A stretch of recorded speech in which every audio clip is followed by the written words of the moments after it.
Hey guys, welcome back to another episode of 0 to 60. Now I thought I'd have a bit of a break from N54 content since we have the lovely S54 and the E46 M3 here at the moment.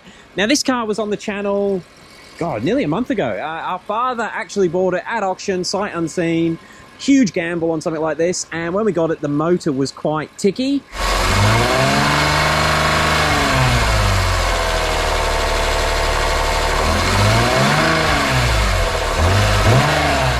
I've had it revving, sorry, had it idling for a fair while now to get some heat into it. But I just want to show you guys, because I actually did the video on changing the oil to see if it would quiet down a VANOS rattle, which I was pretty confident it was a VANOS rattle. So we're at 75 degrees C. And hopefully it's bouncing off the shed. An oil change quietened it right down. Now this car has done, I think it's done about 1,000 or 1,500 K since our old man's had it. So that means he's done that many kilometers on the oil. I actually drove it for a weekend and it seems to be fairly good so far. In fact, I really enjoyed it the time I had it. Like, it's not a powerhouse like an M54, but it's the right amount of power for the chassis. It's just a fun car. But anyway, it's quieting down. We think the actual VANOS is going to be all right. It is going to need another oil change just to give it another flush, because it must have had some gunk in there or something.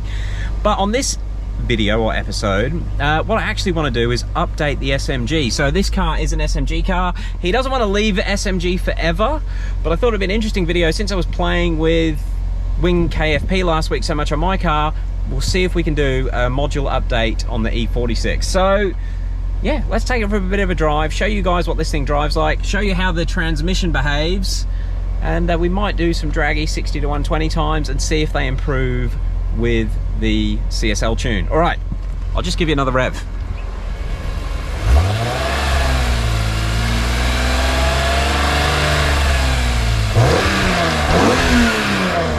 The little induction noise you get on these is pretty cool. All right, let's get the draggy and we'll head out on the road.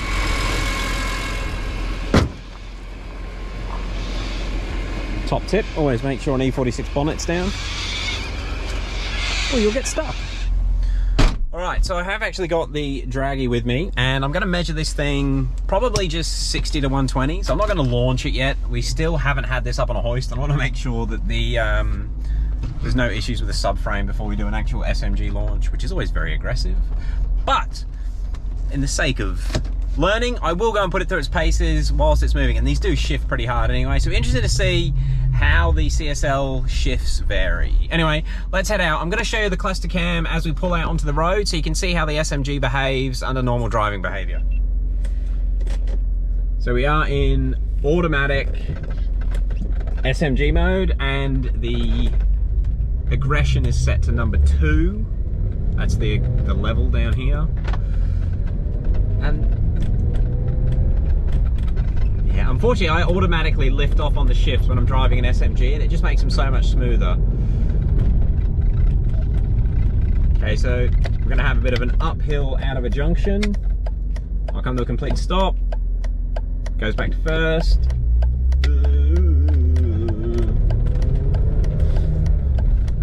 So if you're at about 20 to 30% throttle, it's really jerky as it accelerates, especially if you don't move the foot. Right. Okay, I'm going to end this little clip off here, and we'll film the same thing once it's got the CSL shift, but I'm going to get to a nice safe private road and we'll do some of these acceleration runs. Okay, so I've got the gearbox in full aggression, we've got traction off, and it should kick down, and we're going to time 60 to 120. All right, kick down.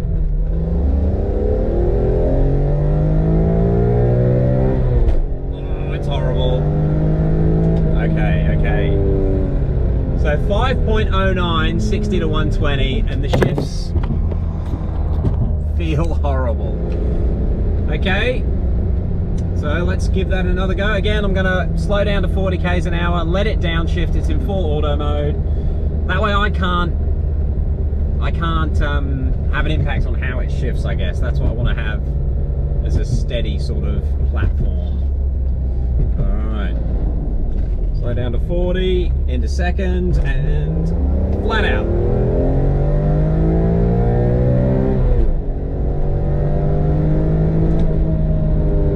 Same again. So 5.07 versus 5.09. Pretty consistent times. Let's head back and we'll see if we get this CSL tune on it. Okay, so we're gonna have a go at flashing the SMG tune, and I've just connected it to IMPA to make sure it's working, and it is. So we'll get out of IMPA, and the software that we're gonna use is Win KFP, the thing that I like to cause me lots of pressure and hassle with. So we're gonna go comfort mode, and we wanna choose a ZUB, and it is for the GDS SMG2, and this is gonna bring up basically the firmware versions, that's the best way to put it, that are available for this transmission. And the CSL one is the 7843255. Now I did go and check the version that was already on this car, and it has, I can't remember what it is, but it was updated in 2005, this transmission. This is a 2003 car. All of these ZB numbers are newer than what's on the car, so it should be a nice little update regardless. But this is the CSL tune. We go okay. I need to enter the VIN number, which I prepared earlier. Okay, so we have the VIN there. We'll go okay. Then we go done. That takes us to this one. And then we go program. And it should come up and confirm what we're going to do. Okay, the user info field can still be programmed 12 times. There we go, it's going through. All right, I'm not going to make you watch the whole thing, but I'll film it once it gets near the end. All right, it's coming up to 100%, and I guess this is where we'll know if I've bricked a module. Will it verify the flash? Okay, and I think it'll do another load now. Yep. Okay, now this part I think is just rewriting the VIN number, I think, or the UIF field. So the flash is verified. Now it just writes the little bit to tell, I think it's INPA, or any of the software that reads the modules, it tells them what's actually on the module. I think. Someone will correct me if I'm wrong, and I'm often wrong. All right, this is looking good. Programming, okay. Woo! Makes me nervous. All right. Let's get the charger off and we'll take it for a drive. Okay, so the flash is done. I probably should have said, and this isn't like a how to flash your car with a CSL tune video. I should have said you must have a good power supply on it. After bricking my shifter in my E92 last week, I wouldn't recommend flashing with a cheap Chinese cable. Make sure you've got at least an ICOM available. I did just do it with a cheap Chinese cable, but it seems that they do have their flaws. Anyway, moment of truth. Let's see if the car still starts. No. It doesn't. It does! Woo! Okay. Don't know if that was I don't know what that was. That was weird. Anyway, I did also leave the key off for about a minute just to make sure everything's saved. Alright, let's just take it for a drive. Alright, so we're going to try and film the dash just as we pull out so you can see how it behaves again. Same road, same shift mode. I did notice it starts now in shift mode 3, not shift mode 2. I'm going to try and hold constant pedal.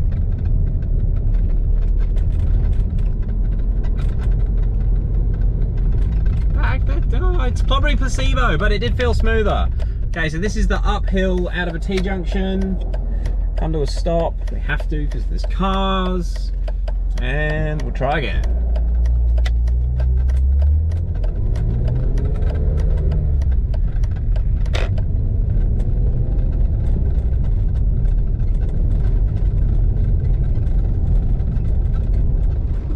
So when I drive SMGs, I tend to back off as the car shifts.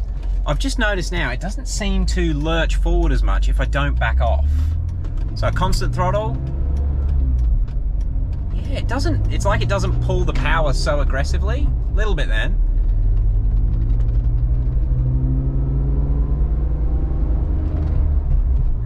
Okay, it's a bit worse at about third throttle. Minor difference maybe, but I feel like it's a little bit quicker. All right, I'm gonna head back out to where I do the 60 to 120s.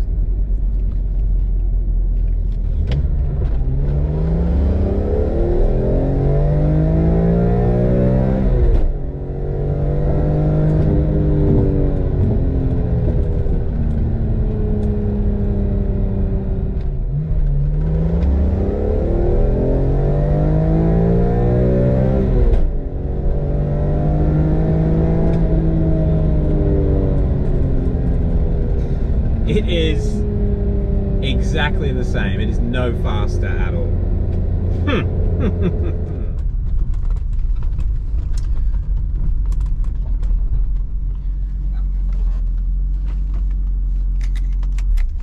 Well, there we go. Hopefully this video doesn't end up really long.